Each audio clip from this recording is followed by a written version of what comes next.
Okay, right, we are live. Okay, thank you for joining in the session. My name is Gavin. Welcome to another Alphachain weekly market analysis. It is Tuesday, the 6th of September, just gone past 11 a.m. UK time. And as I speak, what we have right now is Boris Johnson. Boris Johnson is bowing out of his premiership. We're not sure if he's going to retire. Not certain if he's looking to really take a backseat yet. We don't know that yet, as yet. But hey, this is his final sort of hurrah speech as he leaves his premiership in the hands of Liz Truss. So Liz Truss is taking over. She is in Scotland. She's actually in Scotland meeting the Queen to instate her government. Okay. Something that I noticed before we go into anything else. It's not quite here yet. But okay, we've had the final speech for the outgoing PM. We now have Liz Truss, the 56th UK PM. And she has 2 years to really prove herself. And what a condition she has to prove herself in, right? Can you imagine all the scenarios that she has to think of in regards to the energy crisis, the cost of living, inflation, right? A potential recession, economic slowdown, right? So there is a lot of concern, even Brexit. Brexit's still on the cards as well. So there is a lot for her to figure out in the upcoming year or two. And she doesn't have much time to really, to sort of leading into the next general election to prove herself, to be fair. So it is a matter of what she does now in the next 2 to 3 months that's going to really define her premiership going forward. She could start on the back foot, meaning that she doesn't do enough across the sentiment that's out there, and then she gets more of a rebellious view amongst the general public, or she does maybe far too much, which could be seen as a positive amongst the general public, but later down the road, it's going to exacerbate potentially the inflation levels as well. So there is that ongoing discussion that I've seen amongst commentators around whether her plans are deflationary or not. That does require a lot more research and investigation into. But hey, she is starting out. Today's day one of her premiership as the 56th PM. Okay, so let's see what takes place in regards to that as Boris Johnson bows out of his current, now it's past role, isn't it? Okay, so that's out of the way. That's what took place yesterday. What we are going to also look into is just have a high-level overview of what's taking place in the markets. This morning, I did do a webinar in regards to sort of the overnight range, what to expect from the overnight markets. But let me bring up the economic calendar. Let's have a look at the economic calendar. That's going to give us a good picture of the market at this current moment. Let's just zoom in so we can see it quite clearly. Okay, I will be touching on the key themes that I'm going to be focusing on for the week ahead. Okay, so this is maybe touching on some of the commentary from last week, looking at the week ahead and moving forward that way. Okay, so big picture view. Well, yesterday started off, obviously the focus was on who would be the next PM. We know who it is now, but at the same time, the US was offline. Okay, the US was offline. There was a bank holiday in Canada and the US. So overall, there was less volatility in the markets. There was very little reaction during Liz Truss being instated as the next PM. In fact, I believe I read it somewhere, there was a 6 pip move in cable. So it just shows you markets already priced in the fact that Liz Truss was going to be the next PM. What we also did have yesterday was the OPEC JMMC meeting. Now, with this meeting, what did come through is a cut. Okay, it was regarded that it was going to maintain the same output, or they were looking to reduce that output. So that was already information gathered already amongst participants and people involved in the oil space. So they did come out with only 100,000 barrels barrel cut. So we can see here, OPEC Plus agrees to cut output by 100K barrels per day from October going forward. Now, not to forget, only a few weeks ago when markets were rallying, there were hopes that Joe Biden had done enough when he went over to visit Saudi Arabia and speak to some of these oil ministers to increase their output. Yes, they had a slight increase, then they stabilized, and now it's the inverse. They are certainly looking to reduce the output as they see the fear of recession gathering. That's the key concern there, is a potential recession on the cards. Yeah. So that was one of the second news from yesterday in regards to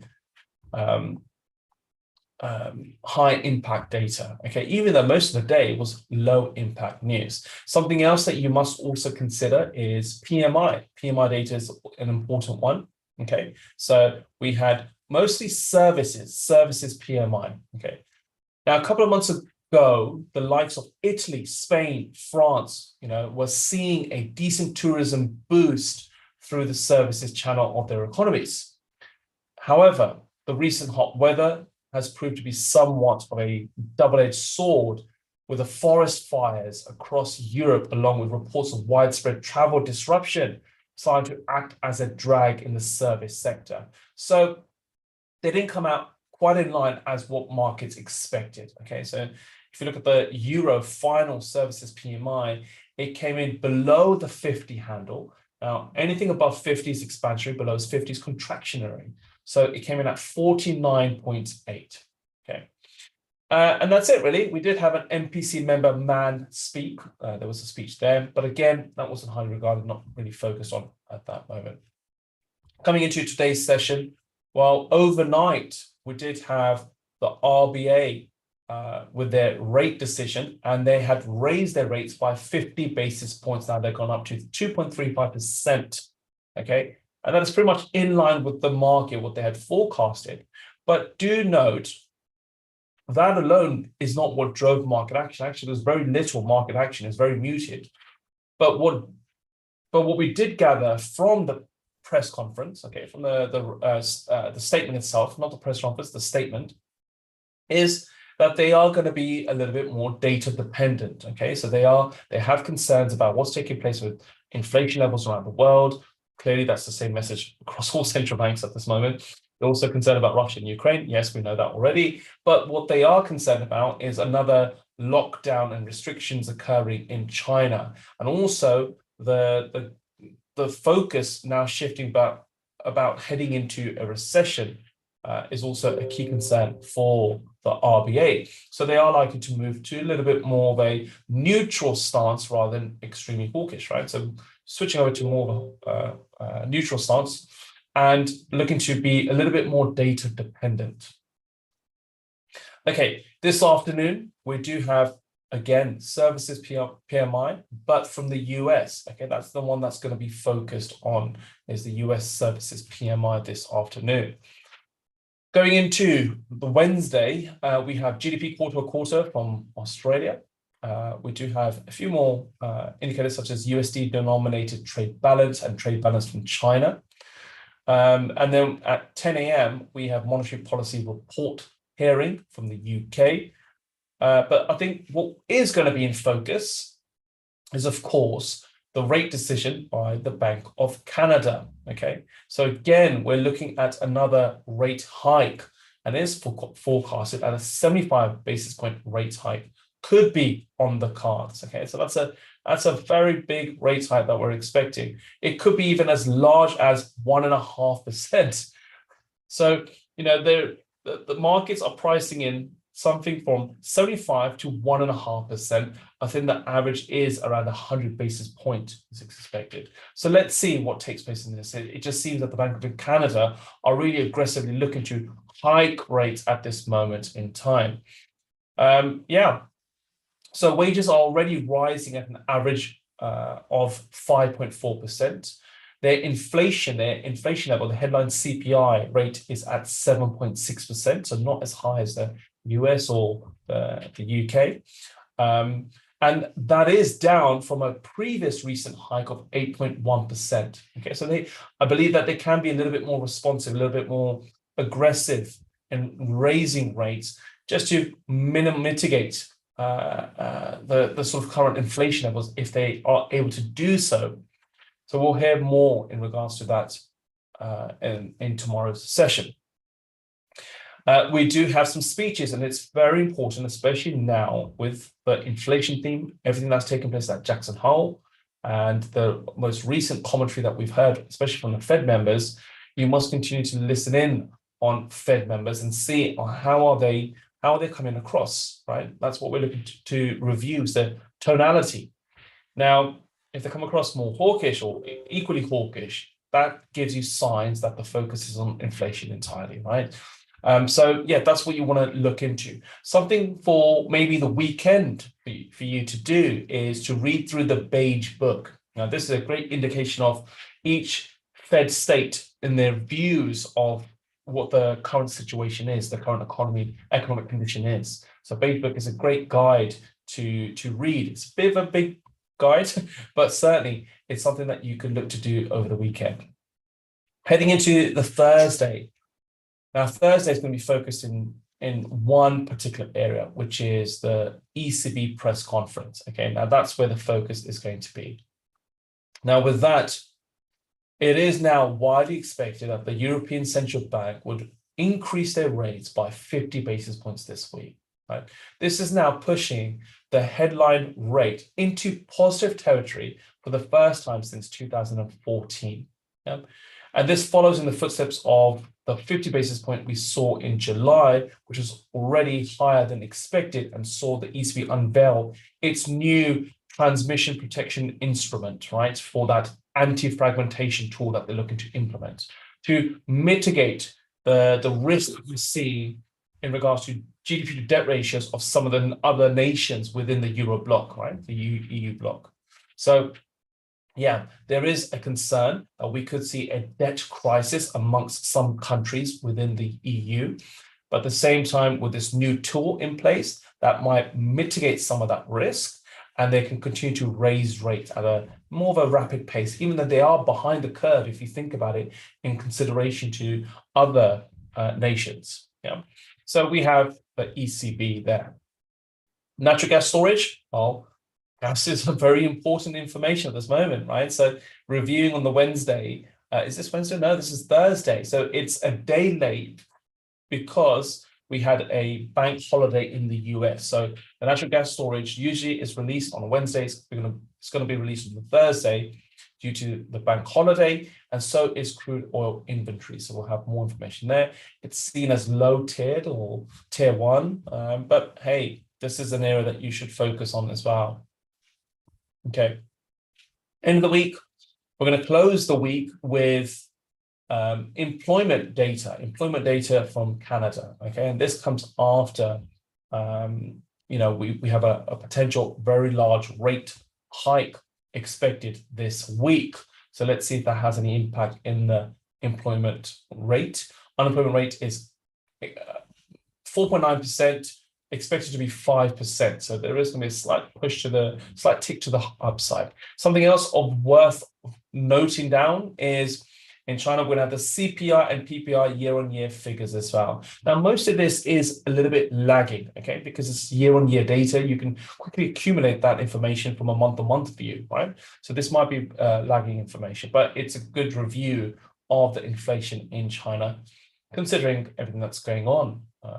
And then we do have a couple more speeches from the FOMC members. So that covers all the macro view for the week ahead.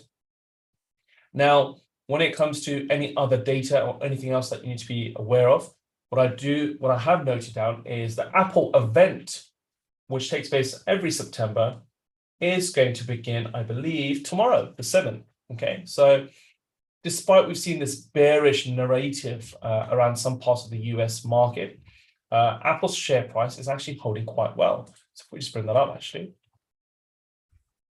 Ooh. I am clearly on the wrong tab there. Ooh. Okay. So looking at overall Apple share prices now at the price level. This is pre-market at 155. And it's fared quite well in comparison to other corporations that are moving a lot lower. Okay, so there is that. So it's holding up reasonably well, as you can see. Apple's last set of numbers was still quite impressive. Their decision to offer discounts in its high-spec iPhone 13 also raised a few eyebrows. This is something that they've not done previously. This makes more sense if you consider that perhaps the company might want to run down inventory ahead of a new product launch as well, which is where this week's Apple event comes into place. Every year we see Apple roll out some new series of updates, as well as phones potentially, and other sort of elements of what they will do. Let's have a look and let's see what takes place, right? So again, that's something that if you're interested in. Another company that you need to also be aware of is Darktrace. They have their results as well coming out this week as well. That's on the 8th. In the UK, you have Barrett Developments. Okay, Barrett Developments. That's an important one for me. That is an important one because I did mention this, and I've mentioned this actually a few times now. I'm just going to bring up a chart that's been previously used somewhere here in our community. Let me just let's see if I can source it. Well, okay, this here, which is the roadmap for how the economy responds to changes in rates. Okay, and so as mentioned, one of the first areas that is likely to be impacted by it is the housing market. Okay, so the housing sector responds to rates first, making it a great leading indicator of the rest of the economy. So if we have Barrett Developments in the UK coming out, this is a UK house builder, and if they show signs of struggle, and their share price, wise for this year as well, is likely to struggle. That's going to have that knock-on impact. Okay, that's what we want to see. How resilient are these house builders? Okay, that's not just in the UK. We're looking at across the pond as well, in the US and even in China. We know what's happening in China. In China, it's actually quite poor, right? But the US has also started to decline. So is Australia. So is Canada. Not so much so in the UK as of yet. So it seems there is a bit of a lag effect in the UK. Now, will that resilience continue? Is the sort of the key question here. Now, the key concerns obviously are rising costs due to inflation, along with sharp increases from a demand standpoint. Valuations are sliding to the upside, significantly higher than where they've been previously. So these are sort of the key areas that you need to focus on. But what happens thereafter if we start to see a slide in the housing sector?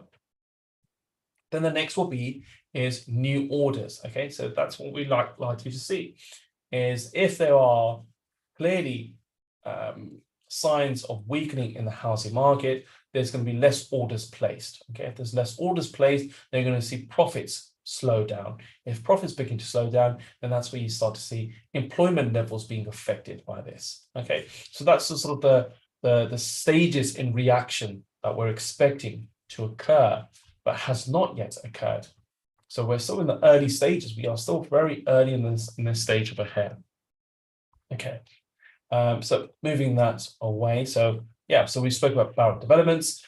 We do have GameStop. GameStop's also going to report some numbers as well. DocuSign. So we've got some earning reports coming out for the week itself. Yeah. Coming over to looking at some of the markets. Eurodollar still facing tough signs at this moment. Okay, so Euro didn't quite get to the parity level, showing signs of rejection. Looking at the daily time frame, if you switch to the hourly time frame, with a bit of rejection at the spot 99.80 handle. We're moving lower at this moment, testing potentially just below the 99.50 handle, spot 99.50 handle there, right? There is a lot more bearish sentiment when it comes to looking at the euro. Something to also just highlight here is this. Okay, so let me just move this out of the way. And let me just reduce that. Okay, so what this shows us is the European natural gas corrects lower. So we have seen a move lower in the natural gas price. Okay, we have seen a move lower in natural gas price.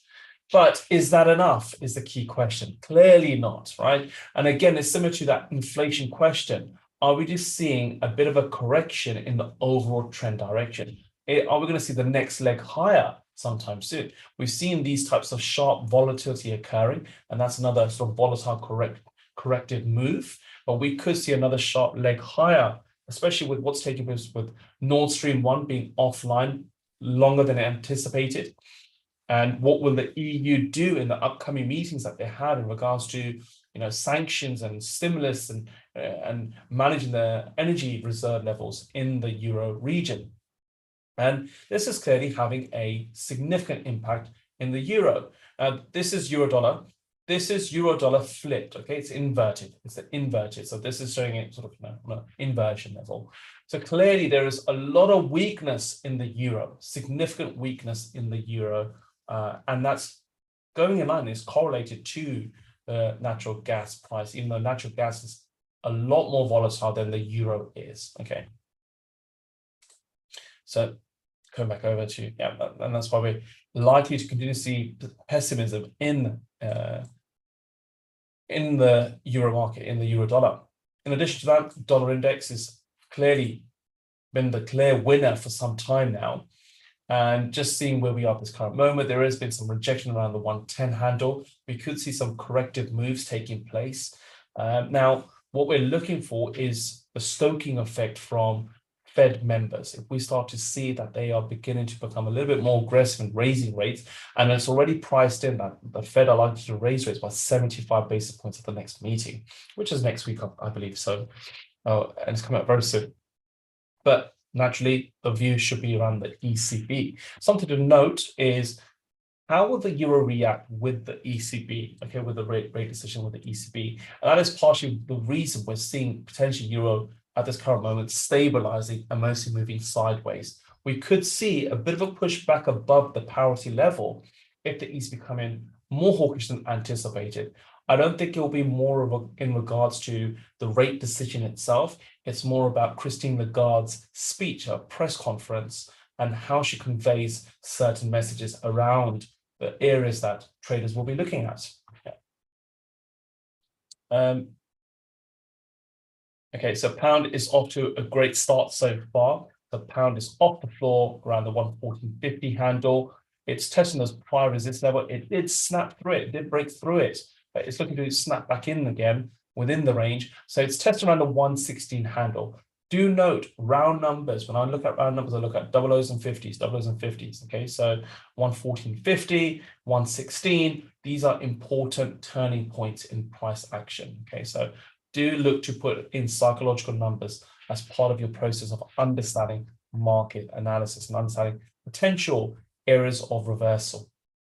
So yeah, we're seeing cable testing the 116 handle, showing a bit of rejection. I'll be looking for a break through the 116. That does depend on Liz Truss, her next move, and we're expecting something to come into place very soon. So we're just waiting on that information at this moment. And we're seeing sterling gain some strength against the yen. Yen's just been the weakest currency overall, and that's just likely to continue, as if you look at the Bank of Japan in regards to their monetary stance, it is sticking with what they have been doing for many, many years, is having that accommodative style. Okay, and now if I switch over to, okay. So the S&P 500 sort of maybe reached and tested sort of a new low around the 3,900 figure. Okay, so it's starting to sort of consolidate a little bit on the side there. Look at the 1 hour time frame. It's okay, some consolidation coming back in. Now the view will be is this, right? How badly are the US markets being impacted at this current moment? Are they seeing natural gas having a large impact on them? It's less likely than the UK and Europe. Are they being impacted by a very high oil price? Yes, oil price is elevated, but I think they've got a customary to it at these levels. And as long as it stays around the 90 handle, it doesn't surpass the 100 figure, we could see, okay, that we are in some level of imbalance with US markets at this moment. So have they achieved that soft landing status is probably the key question there. And it's similar with the NASDAQ there. UK markets continue to bull, show signs of a bull rally. It's breaching through those previous highs. So there is a lot of hope and positive sentiment around Liz Truss at this current moment. The DAX is also putting back up to sort of potentially test the 13,000 figure.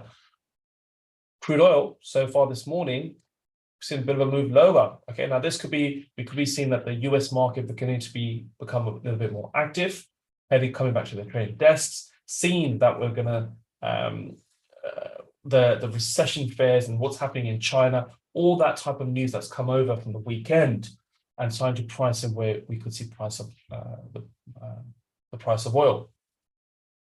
I mean, looking at sort of the key level, this will be that this prior low in this region here.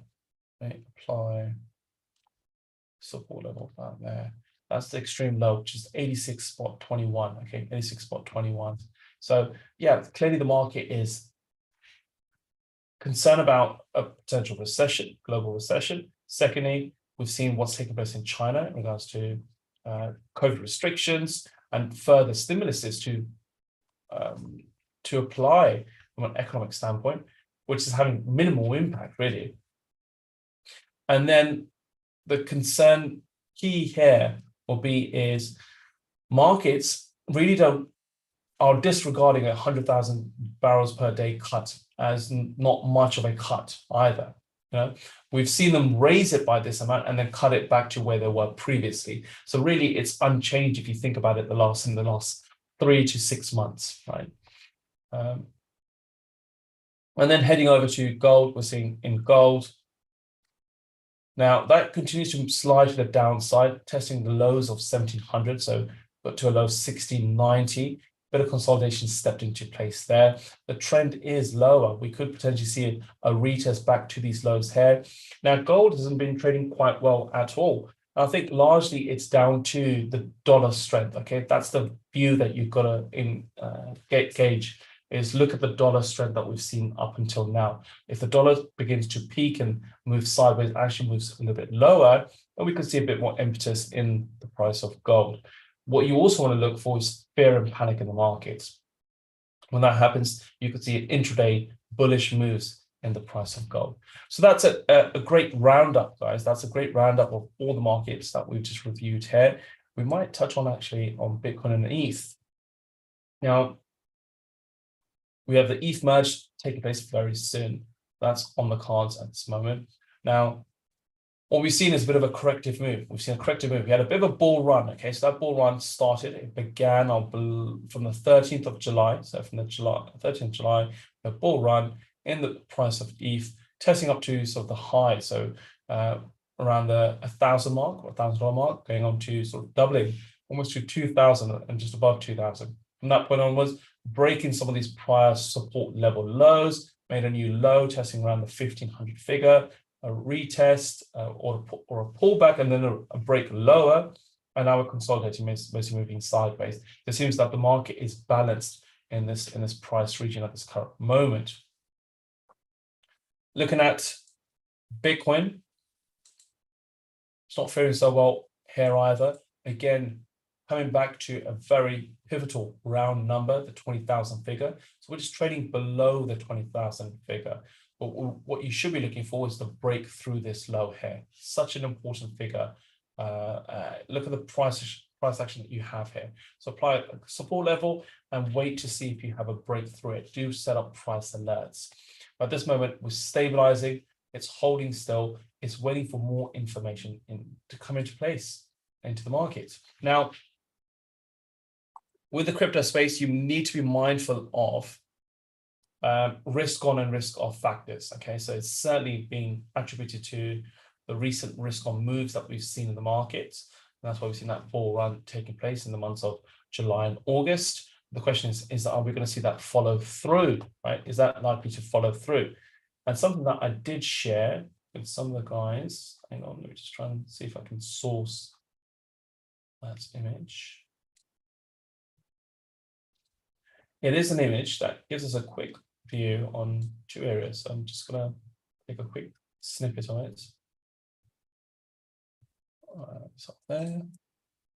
Now, what we want to review is the month of September. How has the month of September performed previously? Right. So that brings me down to sort of this view here. So when September's bad, it's wicked. Not a great start, is it? Right. So September has been the worst performing month for global stocks. This is looking at the MSCI World percentage performance from looking at every September, starting from 2000 through till roughly sort of last year. What we've seen is that, just looking at the stats here, so there has been 9 down years since 2000. The average decline has been 7%. Average gains for the up years come in around 3%. So there are lots of reasons why stocks could fall in this month. We already spoke about the global growth, increasing threat of a winter energy crisis. And yeah, but the key question is, will the ongoing resilience that we've seen in the corporate earnings and the hope that central bankers can engineer that soft landing, will be able to fight off a negative outcome for the month of September? So that was something to sort of note. Something else I also have here, not sure if I share this in the, just give me a moment.